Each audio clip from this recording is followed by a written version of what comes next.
అతడు మరలా పైకి వచ్చి రొట్టె తెచ్చి పుచ్చుకొని తెల్లవారు వారికి విస్తారంగా సంభాషించి దేవుని మాటలు చెప్తున్నాడు. మనందరం కూడా ఎవరు వాదించలేదు. పౌలు చెప్పిన మాటలు నమ్మి మరి తిరిగి దేవుని వాక్యాన్ని వింటున్నారు, దేవుని వాక్యాన్ని ప్రాధాన్యత ఇస్తూ ఉన్నారు. అక్కడ జరిగిన సంఘటన మనం చూసినట్లయితే మరి ఉదయమున వారు బ్రతికిన చిన్నవారిని తీసుకుని వచ్చినప్పుడు వారికి విశేషమైన ఆదరణ. చనిపోయినటువంటి వ్యక్తి బ్రతికించబడుచున్నాడు, చనిపోయినటువంటి వ్యక్తి బ్రతికింపబడుచున్నాడు. లేని శక్తిని ప్రతి క్రైస్తవులు దేవుని బిడ్డలు కలిగి ఉండాలి. ఇతరులను బ్రతికించేటువంటి శక్తి ఈ రోజు మనకు కావాలి.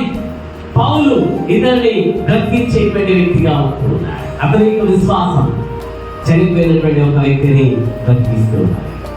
ఈరోజు నీ జీవితంలో ప్రభు నిన్ను నన్ను ఇతరులను శక్తివంతులుగా చేయడానికి నిన్ను నన్ను నేర్పించి ఇతరుని బలపరిచేటువంటి బిడ్డలుగా ఈరోజు క్రైస్తవులు మనం ఉండాలని ఈరోజు దేవుడు మనకు జ్ఞాపకం చేస్తాడు.